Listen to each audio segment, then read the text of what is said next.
Passando então para a terceira parte da nossa aula, nós vamos falar um pouquinho sobre as simbologias musicais tradicionais, o básico. Eu em sala já coloquei isso para vocês de uma maneira mais simples, não tão elaborada, tão detalhada, mas a gente já viu isso em sala. Eu creio que alguns de vocês também ao longo aí da carreira, da vida de cada um, já deve ter visto também. Nós vamos falar um pouquinho sobre algumas simbologias.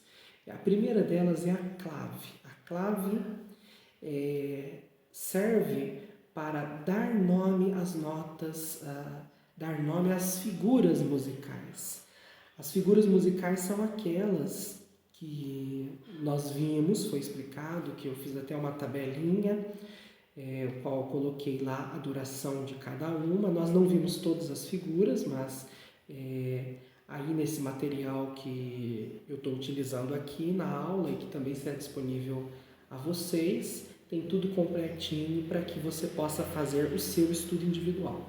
Então a clave ela vai servir para dar nome às figuras musicais. Engraçado que a clave só passa a ter sentido se ela estiver dentro da pauta ou pentagrama. Pauta ou pentagrama é o conjunto de 5 linhas e 4 espaços, que é contado de baixo para cima. Então a primeira linha é segunda, terceira, quarta, quinta e depois os espaços, né? Sempre de baixo para cima. E a clave, então, colocada na pauta ou no pentagrama, é que vai dar nome às demais figuras que eu for encaixando ali. Além da clave de sol, que é aquela que se desenha assim, que parece um caramujo, vai lá em cima e volta, eu também possuo outras representações simbólicas para dar nome às notas, outras claves. No geral, a clave de sol ela é usada para representar os instrumentos de tonalidade mais aguda. Eu não estou querendo dizer que os graves não utilizem a clave de sol. No geral, é esse pensamento, certo? Fica mais fácil para vocês, professores de arte, compreenderem. Então, a clave de sol usada para os instrumentos de tonalidade, de timbre agudo. A clave de dó, aquela que parece um B, ela é desse jeito assim, tipo um B. Ela é usada, não é muito utilizada não no meio musical. Um ou outro instrumento que a utiliza.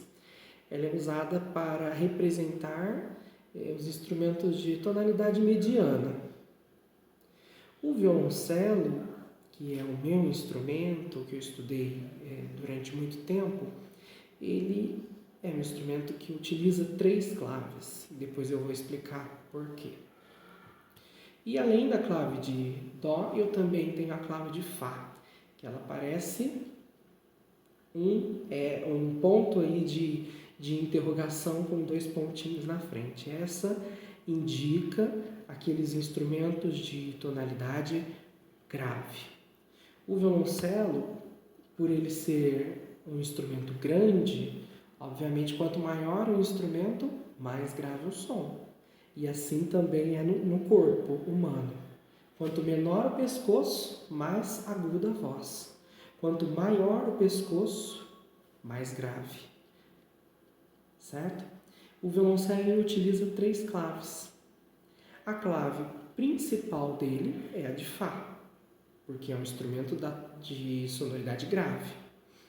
Mas ele também utiliza a clave de Dó para alguns momentos medianos e a clave de Sol para as notas bem agudas. Então, é um instrumento que utiliza ali as 3 claves. Então, você tem que ter o domínio, você como violoncelista tem que ter o domínio das 3 claves. E aí eu coloquei para vocês no slide, depois vocês vão poder estar conferindo certinho, que a clave de sol ela é representada a partir da segunda linha. Então eu tenho a pauta, né, um conjunto de 5 linhas e 4 espaços, e aí eu conto a primeira, a segunda, vou e faço o desenho partindo da segunda linha. Então a segunda linha significa que a nota é sol. Aí eu tenho as demais notas escritas em azul, você pode conferir depois. E aí, a partir do sol é que você consegue achar as demais notas. Ah, mas como que eu faço para achar isso? Primeiro, você deve partir do sol e olhar na sequência de notas musicais, naquela sequência tradicional: dó, ré, mi, fá, sol, lá, si. Então, depois do sol, no caso, a segunda linha é a nota sol, que está em vermelho, depois vocês confiram aí no PowerPoint. Depois do sol, eu tenho, qual é o vizinho de sol? Dó, ré, mi, fá, sol, lá. Então, significa que o segundo espaço, onde está em azul, é a nota lá. E assim eu vou achando uma outra. Então, a clave, ela pode alterar a leitura aí das notas. Tem a clave de Fá, que é representada na quarta linha. Então, a partir da quarta linha, eu tenho a nota Fá, se a clave for de Fá, e a clave de Dó na terceira linha.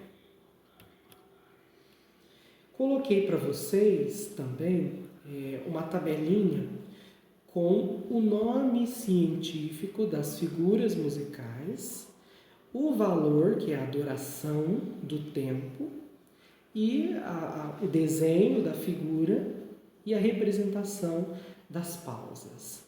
No geral, as figuras não determinam valor. O que determina valor é a fórmula de compasso que nós estudamos em sala. Não sei se vocês lembram do binário 2x4, do ternário 3x4, do quaternário 4x4. É isso que vai determinar a estrutura do compasso. Foi atribuído valor às figuras musicais para que ficasse fácil a subdivisão da música. Então, eu olhando numa figura cheia, eu comparo que ela tem uma duração maior, né? Uma duração, no caso, de 4 tempos. E enquanto as pretinhas, as notas pretas, começam ali a valer metade. E aí eu vou fazendo aquela subdivisão. Bom? Então depois vocês confiram certinho, acho que não tem problema nenhum. E partimos para aspectos práticos. Bom, eu vou dar uma lida aqui e a gente vai conversando sobre.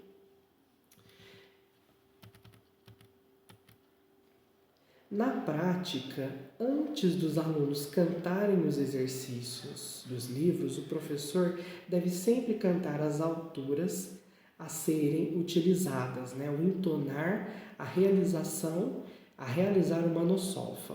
Então, o método Kodály tem alguns livros, eu nunca vi, inclusive se alguém aí se propor a pesquisar para a gente, se vende esses volumes, eu gostaria até de estar adquirindo. Alguém aí que goste dessa parte, se pudesse aventurar para nós, eu agradeço, né?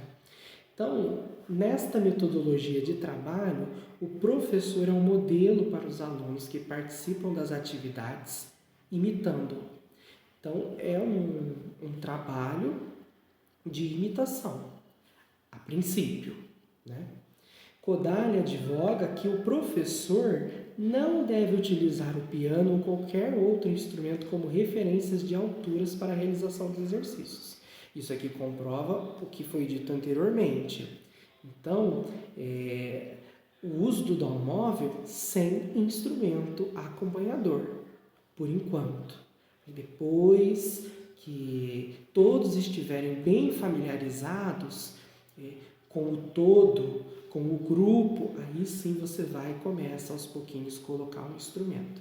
E isso é um dos princípios porque é uma das ideias de que a música ela tem esse poder mesmo, ainda mais a harmonia, a junção de muitos sons, ela tem esse poder de desviar a atenção. Então é bom você focar, prestar atenção em um modelo, em um modelo principal, que no caso é a voz, né?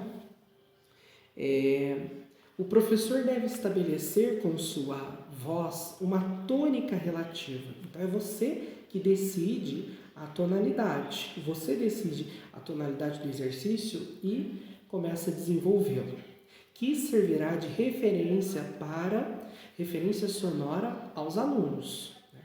Devido ao fato de um ensino ser direcionado a crianças ou iniciantes, a tônica geralmente cantada pelo professor deve permanecer a uma região confortável para o grupo cantar. No geral, é o que eu disse. Quando se trata de meninos, é importante que tomem cuidado para que a criança não entenda o seu modelo de voz como grave e projete a voz lá para baixo. Então, a criança ela tem o que nós chamamos de voz branca. A voz branca ela é uma voz pura, certo? É uma voz plena.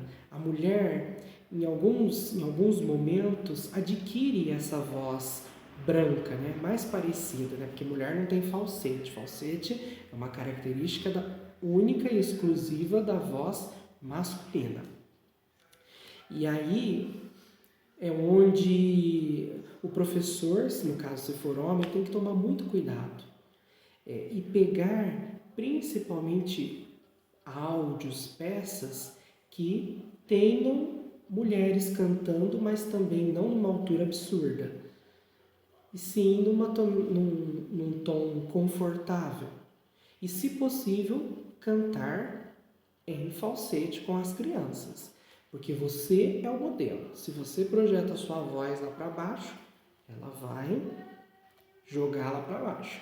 É por isso que os corais de escola, no geral, ficam horríveis. E quando se trata da música coral em sala, e esse método é muito aplicado dentro de prática coral, é importante que você se concentre em proporcionar à criança ouvido, escuta. Primeiro, ela tem que entender que a voz dela não é sozinha, que ela está num grupo. E é o grupo e a sonoridade de cada um que deve se transformar em um. Então, por isso que cantar em uníssono é muito difícil. Um uníssono de qualidade. Ou, do contrário, você vai ter um grupão qualquer aí. Certo? Ao estabelecer a tônica, o professor deve cantar as alturas em combinações ascendentes e descendentes. Em seguida, deve fazer um rodízio ao cantar as alturas que compõem o intervalo presente no solfejo ou na canção a ser trabalhada, né? Então, o rodízio. Kodály, ele afirma que a criança ela não consegue reproduzir mais do que um intervalo de terça. Primeiro você tem que trabalhar só com isso para que ela vá aos pouquinhos se soltando e assim você consiga atingi-la de uma forma mais significativa. Então, ele acredita que primeiro você deve começar com intervalos pequenos. Então, começa com um intervalo de segunda. Monta uma história, cria uma história em cima de um intervalo de segunda.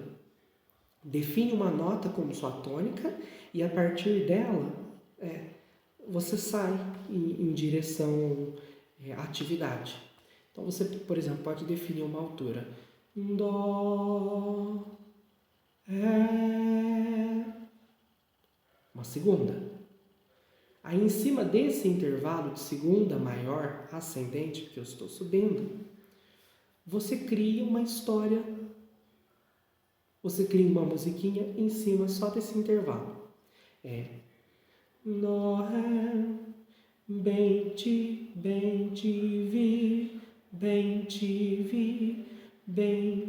vi, aqui, ali. E pode pedir que a criança faça o gesto. Qual que é o gesto do Manossova, né? Bem te vi, bem te vi, aqui, ali. Certo? E aí vai aumentando. Você pode ir para a terça agora. Dó, Ré, Mi, Dó, Mi. Intervalo de terça. Bem te vi, bem te vi, aqui, ali. E com isso a criança vai associando o gesto com a altura das notas. E aí ele fala também das sequências, de você misturar as sequências para brincar com a capacidade auditiva da criança. Então, se eu fiz Dó, Ré, Mi, a próxima sequência eu faço Mi, Ré, Dó. Mi, Ré, Dó, ou Dó, Dó, Mi, Ré, Dó, Ré, Mi, Dó, Ré, Dó, Mi. E aí você vai brincando, você vai ganhando ela, usando esse lado de brincadeira, do lúdico, fazendo caras e bocas, usando de recursos visuais para prender a atenção dessa criancinha de Jesus. Tá bom? Eu vou ter que encerrar esse vídeo e dar continuidade no próximo, porque já está em 16 minutos e 56. Tá bom? Nos vemos daqui a pouco.